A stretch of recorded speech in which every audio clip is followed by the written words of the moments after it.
I'm in the House right now, and so housework is going on.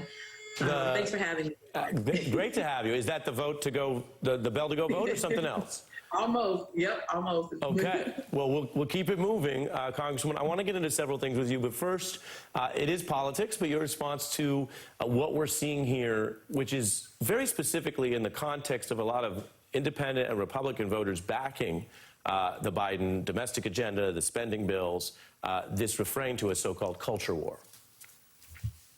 You know, first of all, when just listening to that rhetoric, taking back our culture, what culture?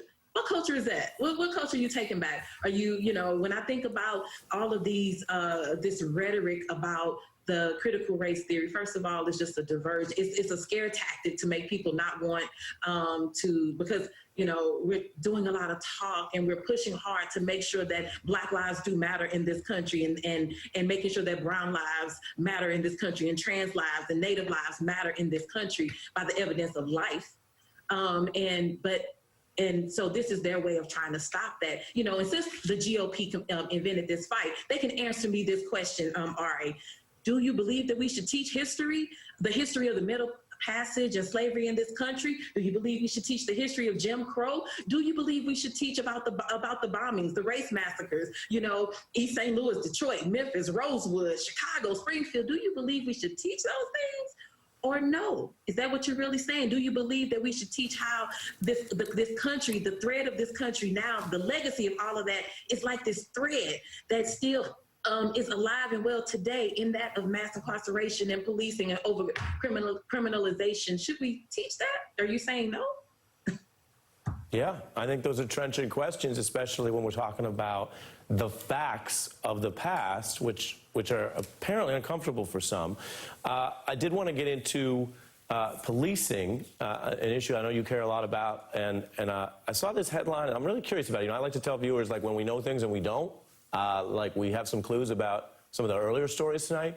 We really can't tell right now what's going on with the George Floyd Justice and Policing Act.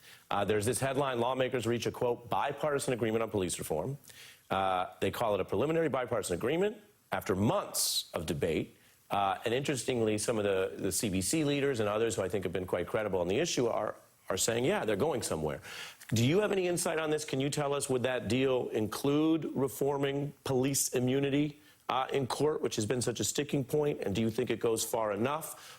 What do you think of it? What do you know about it? So I will say that I am not at that table. I was not at that table, so yep. I don't know what the answer to that is right now. But I have been very clear that I wouldn't support anything that didn't end qualified immunity. I wouldn't support that legislation. I also led a letter with 10 of my colleagues saying, look, this is something that we need you to address. Like, this is a true concern for us. But we didn't change our mind. Can I ask you a follow-up on that? Because I think you and I are on this issue. I think we're drilling at the same point. I want to just make sure it's coming through. We're hearing again about a process where the Republicans have significantly delayed whether or not the George Floyd Act goes anywhere. Then they're demanding concessions, like potentially stripping this police immunity reform, which you've just said is important to you. And then at the end, my question to you, although you'll notice it's partially facetious, but and then how many of the Republicans are going to vote for the darn thing at the end anyway?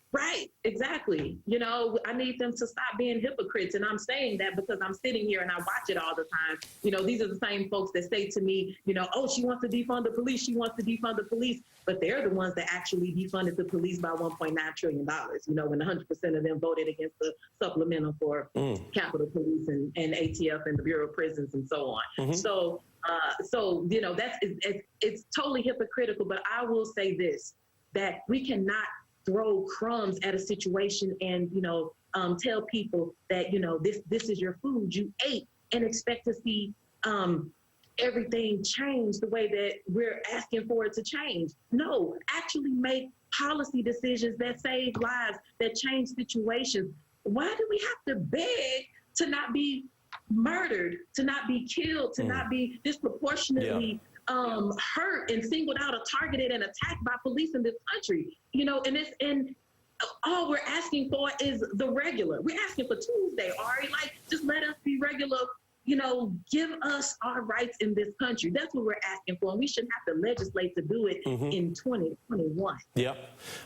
They're telling me I'm running over on time. We got about 40 seconds, but I did want to do a policy shout out, which is, I know you're working on a new bill about mental health responders. Tell us about that. Yeah, the People's Response Act, we need everybody on it.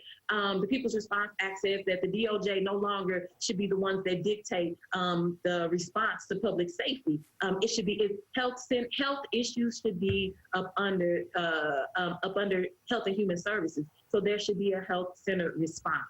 And this is a $10 billion bill.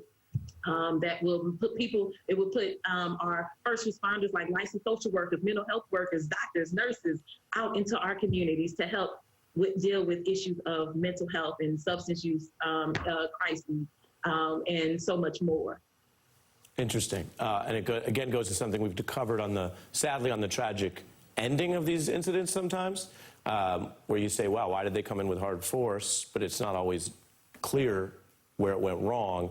Having more of that mental health work on the front end might avoid some tragedies and also provide necessary help. So very interesting.